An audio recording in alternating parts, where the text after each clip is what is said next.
एक ऐसे शख्स की कहानी जिसे समाज के लिए खतरा कहा जाता है। एक ऐसा शख्स जो जेल के बाहर काफी दशकों के बाद निकला, लेकिन महज 23 दिन के अंदर उसे दोबारा जेल की सलाखों के पीछे भेज दिया गया।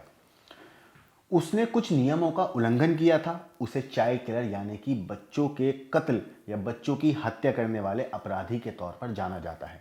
मगर महज 23 दिन के अंदर, दशकों तक जेल में बिताने के बाद महज 23 दिन के अंदर ही उसे दोबारा जेल की सलाखों के पीछे भेज दिया गया। उसका नाम था एडविन हॉपकिंस। नमस्कार, मेरा नाम है मोहम्मद आसिफ और आप देख रहे हैं क्राइम तक। साल 1995 था। महीना था सितंबर का। एक 15 साल की लड़की की हत्या कर दी गई। लड़की का नाम था नवमी स्मिथ। वो स्कूल जाने वाली लड़की थी।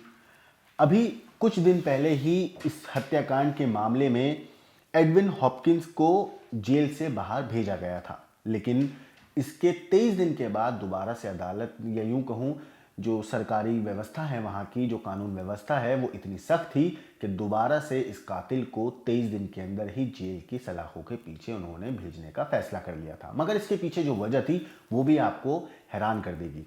दरअसल ये मामला इंग्लैंड का है। मीडिया रिपोर्ट्स में ऐसा कहा जा रहा है कि कुछ शर्तों के साथ हॉपकिंस को छोड़ा गया था, लेकिन उसने इनका उल्लंघन किया था।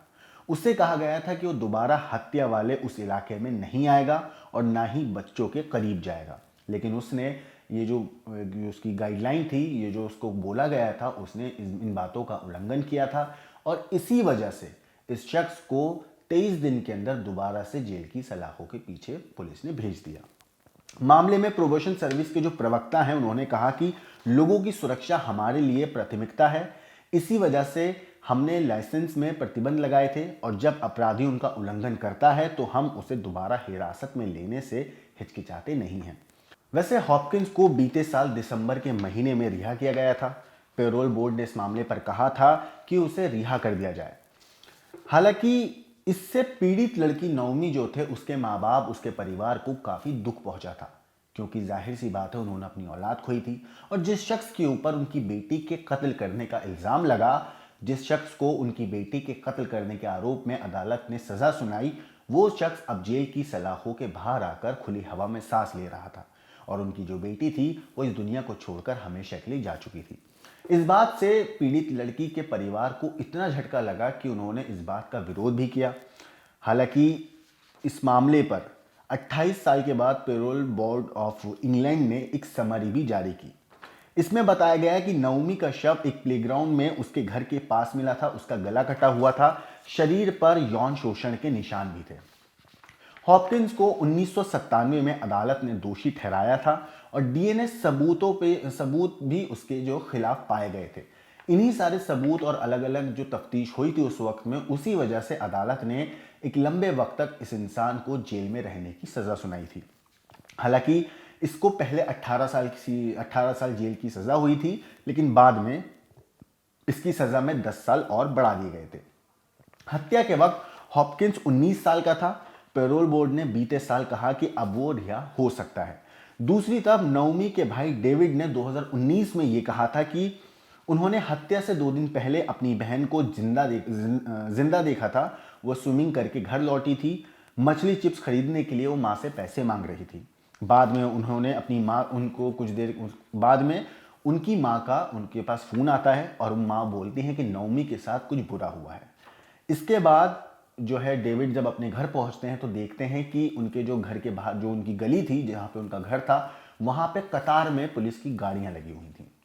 तब उम्र डेविड की थी तकरीबन 25 साल। इस मामले पर अधिकारियों ने उस वक्त डेविड से बोला था कि तुम्हारी बहन की मौत हो गई है। वो कहते हैं कि उनकी बहन के शरीर के साथ जॉन हॉपकिंस ने जो किया था उसे जानवर ही कहा जाना सही है, यहां तक कि जानवर भी ऐसा नहीं करते हैं। उस वक्त तफ्तीश हुई, काफ़ी मामला तूल पकड़ा और उसके बाद जो हॉपकिंस था, जॉन हॉपकिंस, उसे अदालत ने 18 साल की सज़ा सुनाई। बाद में उसमें 10 साल और ऐड कर दिए थे।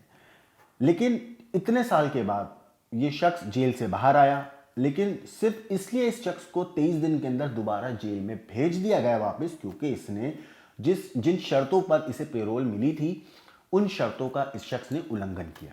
ज़रा सोचिए कि कानून कितना सख्त था उस शख्स के लिए जिसने एक मासूम बच्ची के कत्ल किया, जिसके ऊपर अदालत ने फैसला सुनाया था कि वो शख्स जेल में रहेगा, मगर उसके कुछ उल्लंघन करने की वजह से, कुछ गलतियां करने की वजह से ये लोग हिचकिचाए नहीं दोबारा से इस कातिल को जेल की सलाखों के पीछे भेजने में। इस तरीके के कानून के ऊपर, इस तरीके की चीज़ों के ऊपर आपका क्या कहना है, आपका क्या सोचना है, हमें कमेंट करके ज़रूर बताइएगा। बाकी देश और दुनिया की क्राइम की खबरों के लिए देखते रहिए क्राइम तक।